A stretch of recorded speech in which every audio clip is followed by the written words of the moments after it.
Negara juga harus berhemat dong. Nah, Ya kan, kalau komisaris itu kagak ada gunanya dan tidak proporsional duduk di situ, kenapa mesti 5? Ya kan? Berdua aja cukup. Tapi kan katanya titipan, Be. Kayak sendal di masjid. Kalau titipan kan pakai nomor. Iya. Kita nitip sendal di masjid dikasih nomor.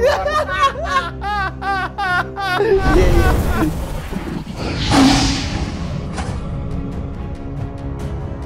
Ya, assalamualaikum warahmatullahi wabarakatuh teman-teman semua, balik lagi bersama gue Vasco Rusemi di Macan Idealis. Nah teman-teman, hari ini gue bareng Babe dan Saidi. Gue mau diskusi sama Babe mengenai ada konflik nih, Be, terjadi antara satu koalisi sebenarnya, satu chamber, satu kolam lah, Be. Nah, antara Adiana Pitupulu dengan Menteri BUMN Erick Thohir, Be. Jadi Bang Adian dan Bang Erick ini kan satu kubu pemenangan Pak Jokowi nih kemarin, Be. Iya. Sekarang nih saling bongkar-bongkaran aib gitu loh, Be. Oke. Iya, yang satu bilang ini semua BUMN ketitipan, yang satu lagi ngebantah ini bukan titipan. Ini tanggapan Babe mengenai hal ini gimana, Be, kira-kira, Be? Ya, ini sebenarnya cuma ombak di dalam gelas. Ombak di dalam gelas. Iya, Tiup-tiupin gitu gelasnya, Be. Tidak banyak pengaruhnya bagi Oke. konstelasi politik nasional. Ya. Tapi itu menjadi pelajaran buat kita. Sebenarnya ini konflik apa?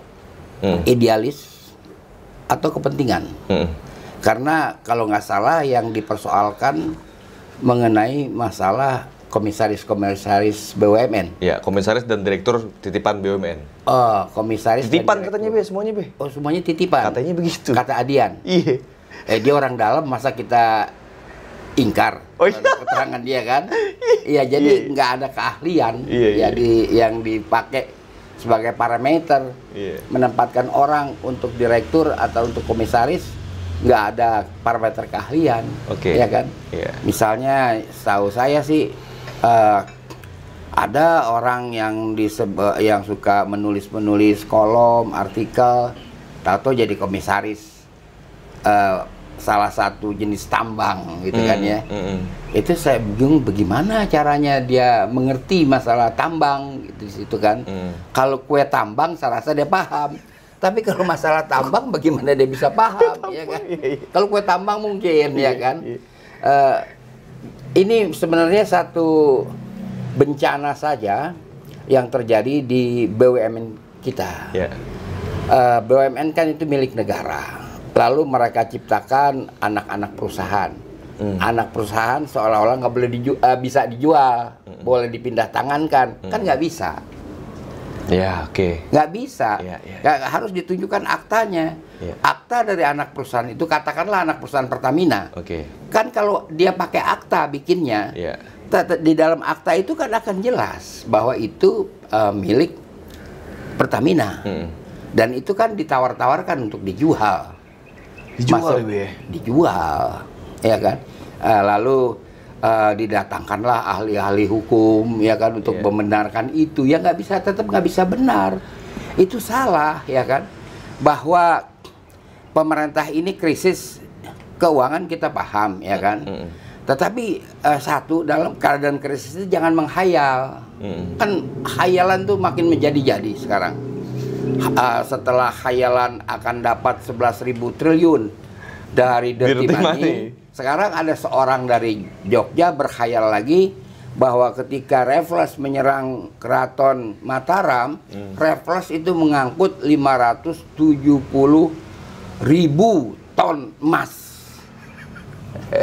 Deposit emas kita aja nggak segitu. 507.000 itu artinya 570 juta kilogram. Gila nggak? Gila. Dia minta dipulangin. Di mana tambangnya, Be? Iya, itu dia. Jadi kalau misalnya bahwa anak perusahaan dibikin anak perusahaan, nanti anak perusahaannya boleh dijual, dibikin anak perusahaan lagi boleh dijual. Ya kalau begitu kan kita ini rezim apa? Rezim tukang loa. Apa aja dijual. Tukang loa. Iya, kayak tukang loa kan, apa aja dijual. Nggak bisa begitu dong. Jadi ada barang bekas jual gitu, Be? Apa aja. apa aja. Iya. Pokoknya kan perusahaan induk nggak dijual, tapi kan perusahaan anak perusahaan itu bagian dari perusahaan induk. Gimana? Iya. Ini kan kalau ibaratkan Babe bilang tadi rezim tukang loak, berarti yang namanya tukang loak ini kan barang-barang yang udah kagak kepake Be dijual. Iya, ini barang-barang udah jelek, udah bekas kan jual. Ini dianggap udah nggak diperlukan lagi secara fungsional. Ini anak perusahaan ya di Lego aja. Lego deh. Iya. Iya. Jadi itu daripada nyempit-nyempitin ya kan, Be? Daripada nyempit-nyempitin, ya kan? Di Lego-legoin, nah kalau begini nggak boleh. Yang perlu diketahui bahwa Pertamina itu tidak lepas kaitannya dengan BPM ya. Ini kan Pertamina yang komisaris utamanya itu, Be. Siapa ya? Wakilnya Pak Jokowi dulu pas di Jakarta. Oh, Ahok. Oh, dia. Kan komisaris utamanya dia kan, Be? Oh, dia. Iya. Nah, itu titipan nggak tuh, Be? Kalau yang itu, Be? kalau lihat daftar pendidikannya apa? Ada kaitannya dengan tambang bang nggak? Apa dengan tambang apa kue tambang? Minyak. Iya kan? Minyak kan tambang. Iya. Tambang apa kue tambang? Nah, harus dilihat bahwa untuk mendapatkan Pertamina dan sejumlah BUMN lain, bahkan termasuk Garuda, kan rakyat Indonesia dari tahun 50 sampai dengan tahun 65 itu berkorban. Negara tidak import beras, kita makan beras jagung. Negara tidak import tekstil, baju kita CP terus, yang kagak bisa disetrika. Apa tuh CP? Kita bilang CV itu coklat gitu kan, tapi dia ngegeber, artinya ngegeber tuh ini kan bekas setrikaannya kelihatan nih. Yeah. Ini kan misalnya nih kan, ini bekas setrikaannya kelihatan. Kalau dia ngegeber, kagak bisa dikalahin sama setrikaan. Kita berkorban. Ya, jadi kalau setrikaan kagak bisa ngalahin dia tuh ya, setrikaan. Iya. Jadi itu berkorban. Ini adalah perusahaan negara. Apa sih filsafat kita? Kita ingin keturunan kita, generasi mendatang itu bisa menikmati kekayaan Indonesia. Iya. Kan ingat pasal 33. Oke. Pasal 33 kan bumi, air ya kan, dan yang terkandung di dalamnya milik negara. Kita pengen itu wujud. Tapi kan undang-undang dasar ketok magic bikin macam-macam undang-undang yang ujung-ujungnya boleh dijual apa saja kan. Ini nggak bisa dong, pemerintah tuh harus bekerja mendapatkan pemasukan ya kan. Kalau misalnya kebun kelapa sawit oleh Greenpeace dihentikan, nggak boleh. Juga untuk keperluan minyak juga nggak bisa. Minyak katanya katanya sawit itu bisa diolah menjadi BBM. Oke. Ya kan? Iya, bisa, Be. Bisa. Oke. Kalau itu dia bisa, apakah kita tetap bisa bikin kebun kelapa sawit? Kan nggak bisa. Prinsipnya nggak boleh bikin kebun kelapa sawit. Iya. Terserah apakah kelapa sawit itu nantinya jadi bahan untuk pangan yang selama ini terjadi, atau bahan bakar si minyak kelapa sawit itu ya kan, atau minyak buat ngusir jin, itu nggak ada urusan buat Greenpeace. Ya kan pakai di jidat, dioles-olesin jin pada takut. Itu kagak ada urusan. Kagak ada urusan. Pokoknya nggak boleh bikin kebun kelapa sawit. Nggak boleh gitu ya.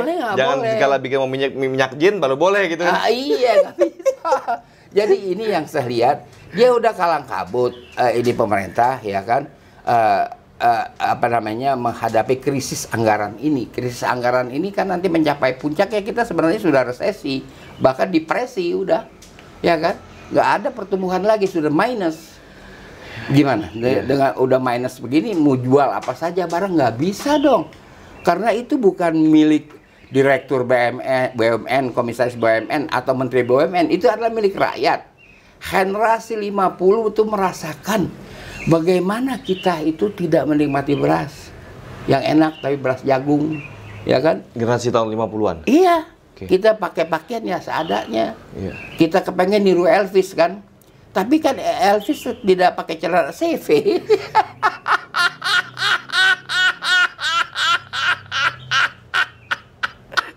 Paling-paling yang ditiru cambangnya doang.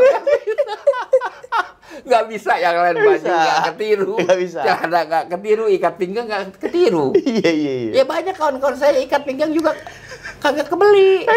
Dia pakai ikat pinggang nenek-nenek yang namanya angkin dari apa itu? Dari tali kain ya kan. Pakai angkin, makanya bajunya dikeluarin terus. Takut ikat pinggangnya kelihatan karena dia pakai angkin. Ya kan? Nah, itu pengorbanan kita. Generasi saya berkorban luar biasa agar kita memiliki perusahaan negara minyak yang namanya Pertamina. Yang tadinya bermula dari TMSU, Tambang Minyak Sumatera Utara, kemudian jadi Pertamina, lalu Pertamina. Kok sekarang dia disuruh beranak? Pertamina nih jenis kelaminnya kagak jelas. Pertamina apa? Tahu-tahu disuruh beranak. Ada anak-anak perusahaan jadi dijualin. Itu kan nggak benar. Itu nggak benar. Nggak benar, Be. Nggak benar dari segi hukum juga nggak benar. Bagaimana anak perusahaan bisa beda dengan induk perusahaan? Iya. Apalagi notabene itu milik negara kan. Milik negara, milik rakyat loh. Iya. Nah, itu jadi karena itu janganlah dia mata gelap. Jadi kalau ekonomi ini sudah resesi, katakanlah resesi. Ya udah krisis yang parah. Jangan gelap mata lalu jualin barang-barang yang milik umum, nggak boleh dong.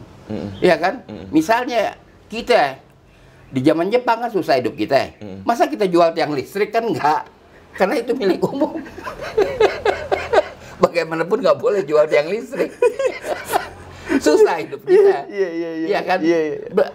Kami itu udah tahu gimana caranya menderita. Tapi jangan begini penyelesaiannya.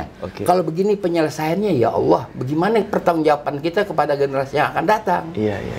Babe ingat nggak zaman dulu mungkin apakah itu dikategorikan resesi juga atau tidak pada saat inflasi kita mencapai angka ratusan persen tuh, Be? Iya, zaman 3 digit ya kan, zaman Bung Karno. Itu gimana kondisi waktu itu, Be? Sama sekarang ada kemiripan nggak, Be? Sampai sekarang kan inflasi sekarang kan katanya dikendalikan. Iya. Jangan salah, inflasi zaman Bung Karno dihitungnya setelah Bung Karno kagak ada.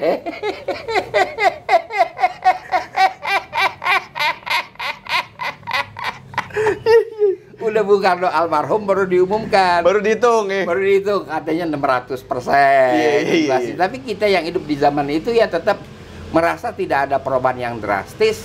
Antara kehidupan tahun 60 mulai kita mempersiapkan perang dengan Belanda menghadapi Irian Barat sampai dengan ujung dari Orde Lama, yaitu pemberontakan G30 PKI. Tapi memang sulit kondisinya, Be. Sulit. Mirip kayak begini nih, Be. Mirip. Kayak begini? Iya mirip. Mirip, Be. Mirip kayak begini udah. Mirip kan, susah nih. Hidup nggak gampang sekarang kan. Iya. Susah, bukannya mudah. Iya nggak? Jadi, tapi zaman Pak Karno itu kita masih bisa nonton film, masih mampu juga beli karcis. Sekarang nggak boleh, Be, nonton bioskop nggak boleh, Be. Kopat-kopit.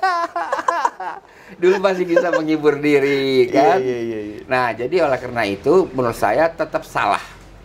Janganlah pakar-pakar hukum yang dipekerjakan oleh pihak Pertamina mau berliku-liku dalam bidang hukum.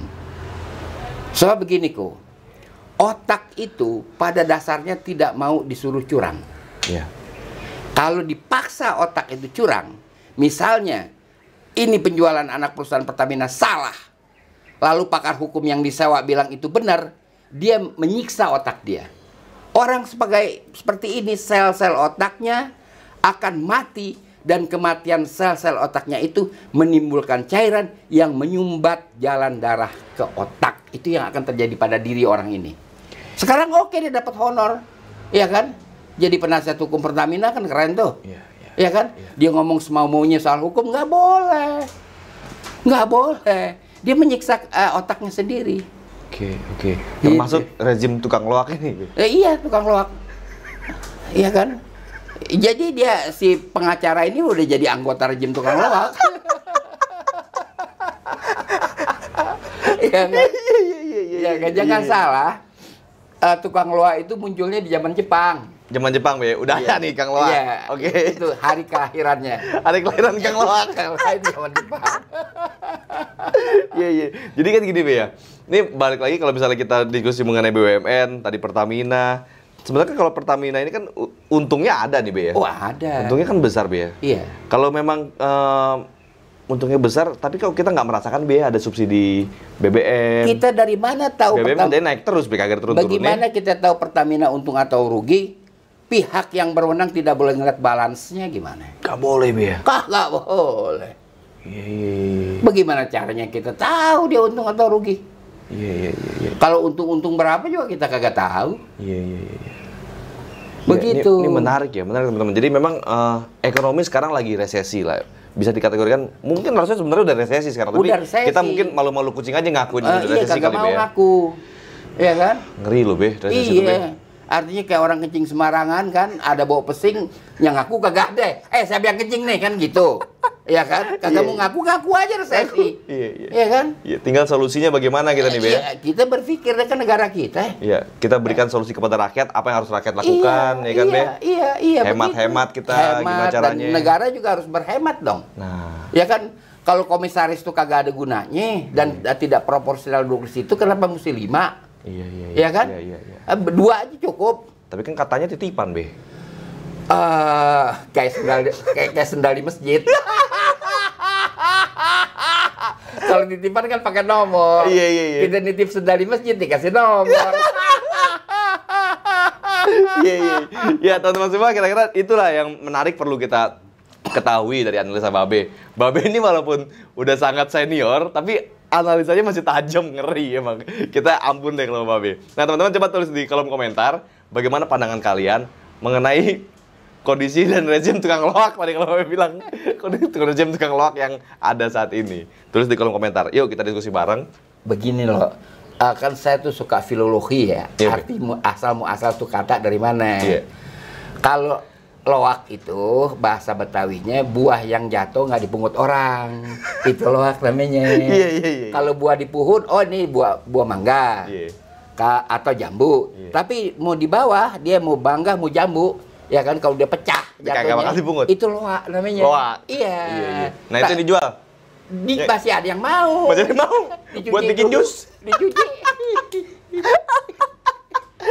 Ya, coba teman-teman tulis di kolom komentar bagaimana pandangan kalian mengenai hal ini. Gue yakin teman-teman Macan Idealis ini cerdas-cerdas memahami apa yang dimaksud tadi Babe. Jangan lupa bagikan video ini ke seluruh sosial media kalian. Share video ini, subscribe channelnya, klik tombol loncengnya biar lo terus update di Macan Idealis. Assalamualaikum warahmatullahi wabarakatuh. Salam.